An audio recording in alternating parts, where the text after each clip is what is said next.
భక్తులారా, నేను శ్రీ మహాలక్ష్మిని. నీ హృదయంలో ఉన్న భక్తిని నేను చూస్తున్నాను. నువ్వు నన్ను పిలిచిన ప్రతిసారి, నీ ఇంటి ముందు వెలిగించిన ప్రతి దీపం, నీ మనస్సులో చేసిన ప్రతి ప్రార్థన నాకు వినిపిస్తూనే ఉన్నాయి.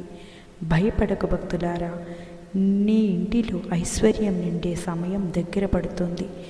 ఈరోజు నేను నీకు ఒక బంగారు నగను ఆశీర్వాదంగా ఇస్తున్నాను.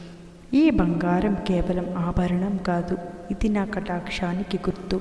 ఈ నగను ధరించినప్పుడు నీ జీవితంలో సిరి సంపదలు పెరుగుతాయి, నీ ఇంట్లో ఆనందం ఉంటుంది, నీ కుటుంబం సుఖంగా ఉంటుంది. భక్తులారా, ఎప్పుడూ నన్ను భక్తితో పూజించు. ప్రతి శుక్రవారం ఒక దీపం వెలిగించు. నీ హృదయం పవిత్రంగా ఉంటే నేను ఎప్పుడూ నీ ఇంటిలోనే ఉంటాను. నీకు నేను ఈరోజు సిరి సంపదలు ఆశీర్వాదంగా ఇస్తున్నాను. నీ చేతిలో మెరుస్తున్న ఈ బంగారం లాగానే నీ జీవితం కూడా వెలుగు, అదృష్టం, ఐశ్వర్యంతో మెరుస్తాయి. నా ఆశీర్వాదం నీకు, నీ కుటుంబానికి ఎల్లప్పుడూ ఉంటుంది. శుభం.